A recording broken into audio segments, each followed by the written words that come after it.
Good morning sa ating lahat mga kaibigan. Andito naman tayo sa ating usapang magmamanok po.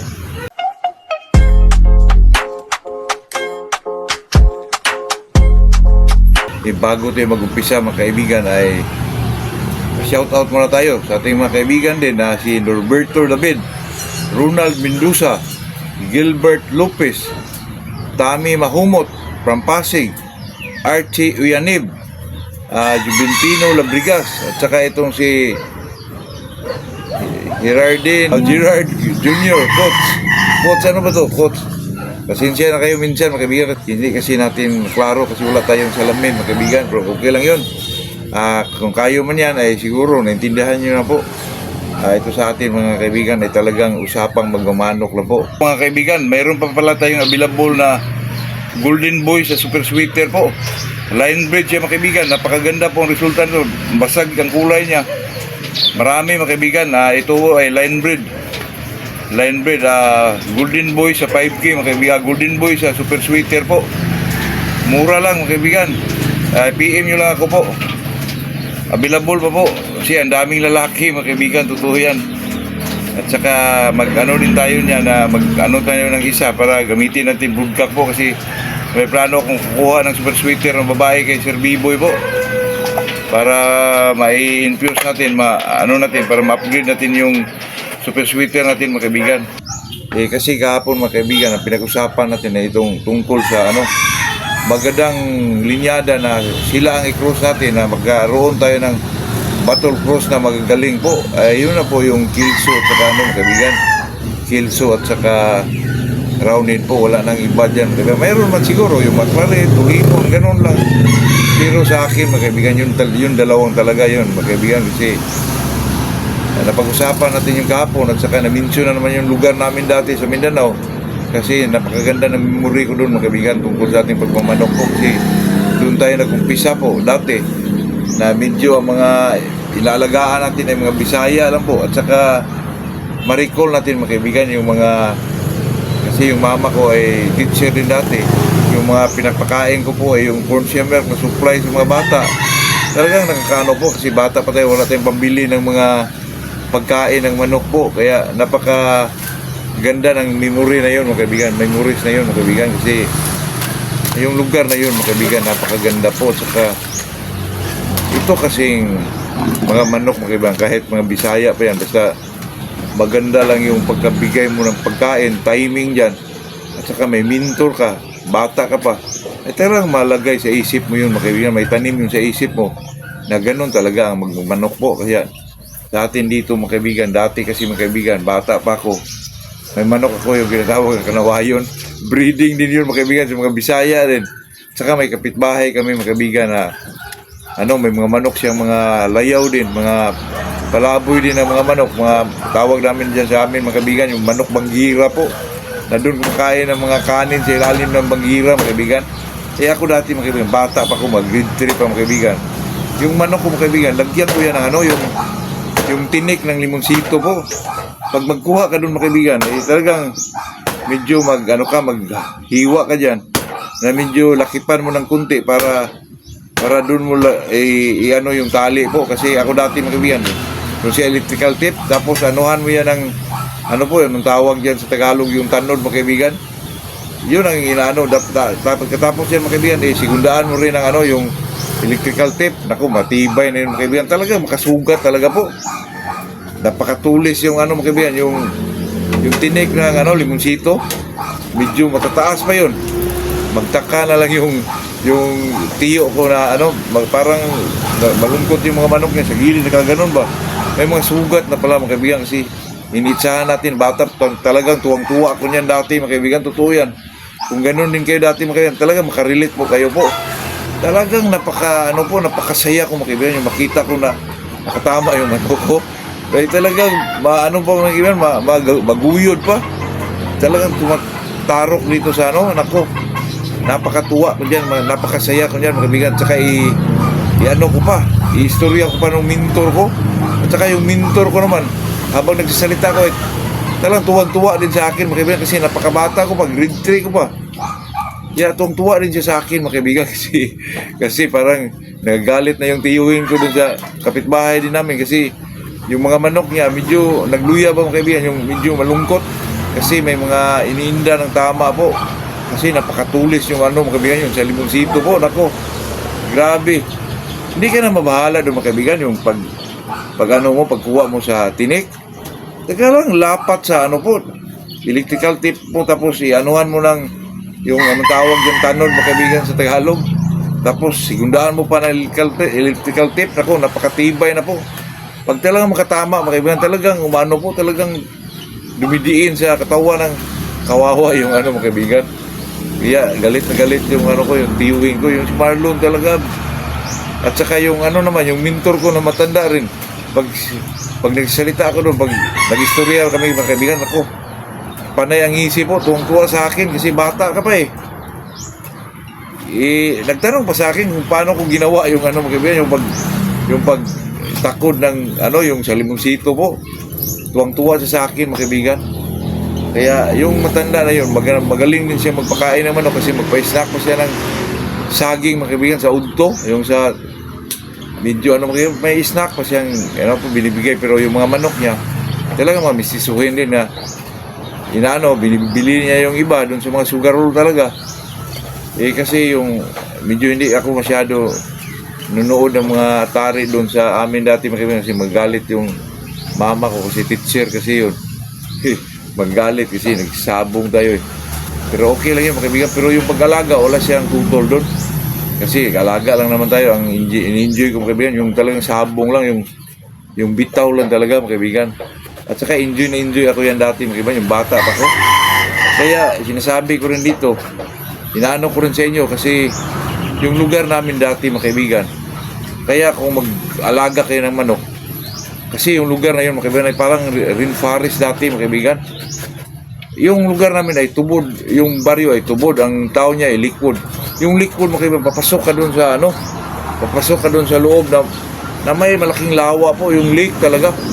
Na yung mga classmate ko dati mga kaibigan, mga subanin po, magdala sila ng mga copper, yung copper mga kaibigan.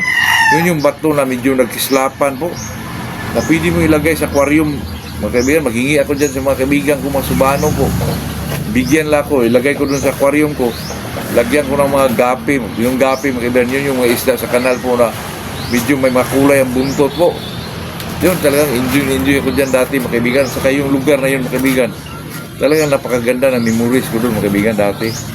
At saka napakagandang area po. At saka napaka ano siya sa, kasi itong manok mga kaibigan, pagtaka lang ako dati, high school na ako, doon ko inano yung manok ko doon. May gold ako na binilin ko doon sa papa ko. Napetsahan lang, may tubig lang. Magtaka ako mga kaibigan pag uwi ko. Ibitaw ko.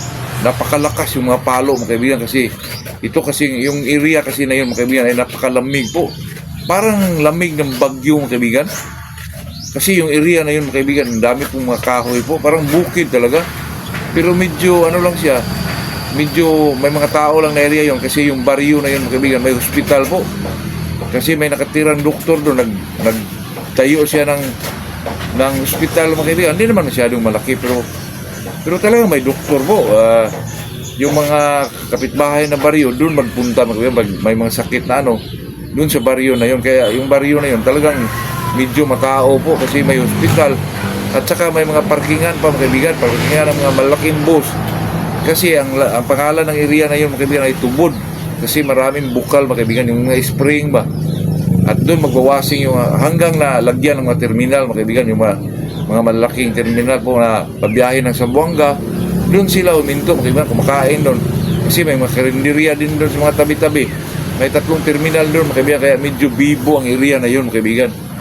Pero napakaganda yun, alagaan ng manok kasi ang manok mga kaibigan, sa pagka-analisa ko mga kaibigan ay pag ang manok talaga malamig ang area, pagbitaw mo mga kaibigan, grabe, super ang mga palo po. Katulad din yan sa mga Bacolod, medyo malamig ang area na yan.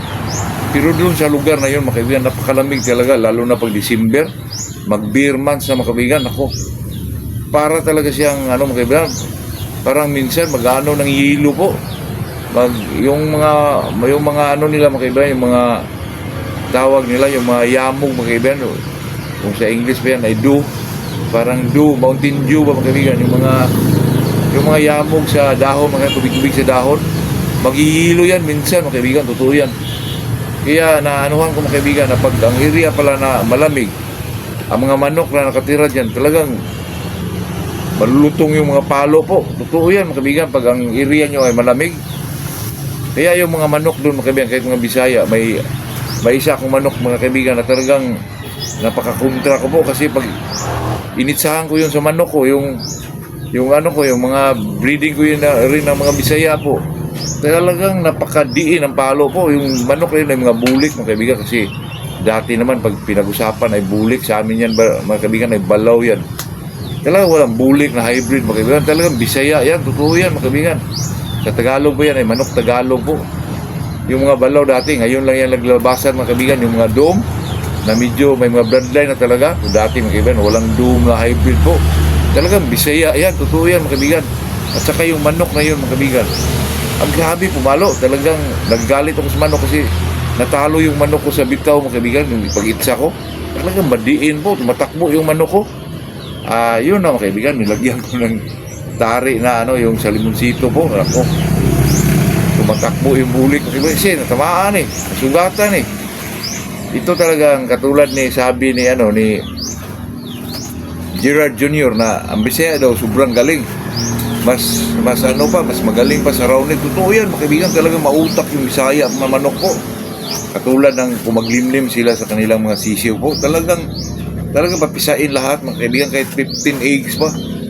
At saka napaka-clever, pero ang problema lang sa mga Bisayang manok mga kaibigan, yung sa resistensya at saka yung kulang sa diin ang palo at saka resistensya kulang at saka kulang din sa tapang. Pero mayroon namang ibang mga Bisayang manok mga kaibigan na medyo matatapang sila, lalo na pag hindi mo palaging ibitaw po. Talagang mag-agwanta sila mga kaibigan, talagang anuhin nila mga kaibigan na hindi tumatakbo. Mayroon namang ganyan pero kadalasan talaga pag masugatan tumatakbo talaga. Tuwira na lang siguro pag medyo may edad na po.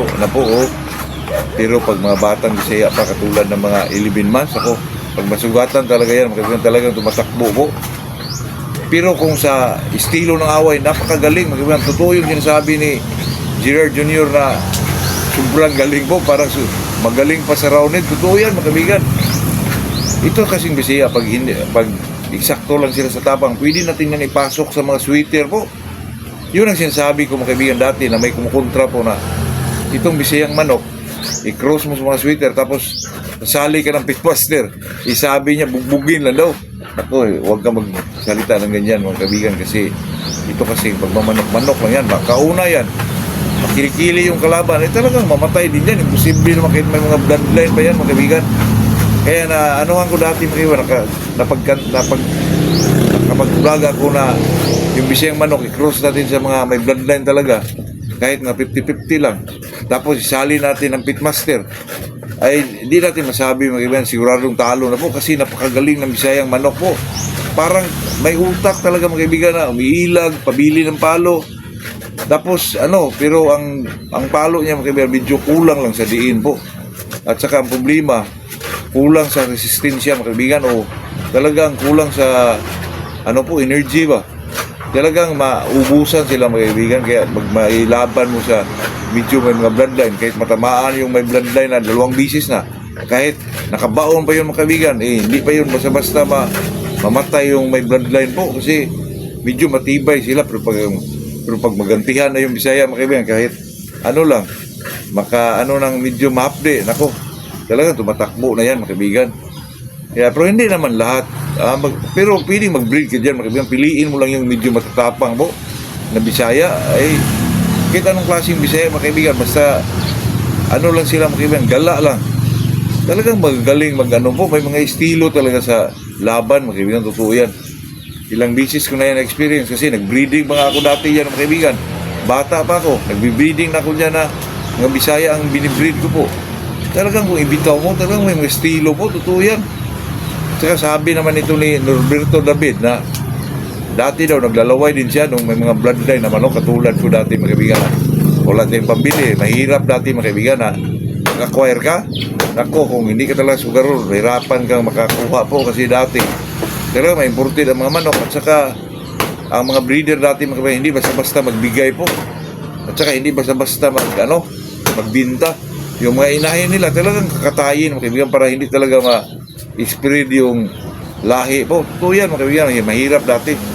Kasi dati sila pa ang gumagawa ng mga pagkain ng manok nila, magtanim sila ng mga mais, gano'n po. Ngayon mga kaibigan, ready na lahat, nandyan na sa market mga kaibigan, pwede na, bibili na lang tayo, ipakain na lang natin. Pero dati mahirap po, kaya dati mahirap yung maka-acquire ka ng mga bloodline na authentic talaga, tulad ng mga bluefish, yung mga, kasi yung mga sikat dati mga kaibigan, yung tinatawag lang black whale. Pero yun lang mga kaibigan, nasabi natin na muutong ba, yung yung pinipigilan yung paghinga para mamatay sila mga kaibigan. Yung mga dati pa yan mga kaibigan, yung mga brown red, dati pa yan mga kaibigan. Yung mga blacks, totoo yan. Kasi ang napaka sikat na bloodline dati, yung mga limon, yung mga claret, yung mga butcher. Pero yung butcher, hindi lang siya masyadong kilala doon sa Mindanao po. Ang mga dumating lang doon, yung mga limon may mga claret. Yung white claret, dati pa yan. At saka yung Maclean talaga, yun ang pinakalumang hats po. Sa pagkakaano ko mga kaibigan, sa manok yung Maclean dati pa, mayroon na yan mga kaibigan, Maclean po. Maclean hats. Talaga mga green legged o blue legs yan mga kaibigan. Pero ang pinakasikat dati, yung tinatawag lang bluefish. Totoo yan mga kaibigan. At saka ito naman sa atin, bata pa tayo dati po hindi talaga tayo basta-basta maka-acquire ng mga bloodline na ganyan po. Kasi yung maka-acquire ng ganyang bloodline, klaseng bloodline dati mga kaibigan, yun lang talagang may mga pira at saka may mga koneksyon po. So, talagang sugarol ka. Kasi dati naman mga kaibigan, tayo, maghingi tayo, hindi ka bigyan kasi bata ka Ano bang gawin mo dyan? Di ka marunong sa tingin nila ba? May minto naman ako dati na medyo pobre din kung marunong siya mag-alaga ng manok, pero ang mga manok niya medyo din, sisuhin lang ba?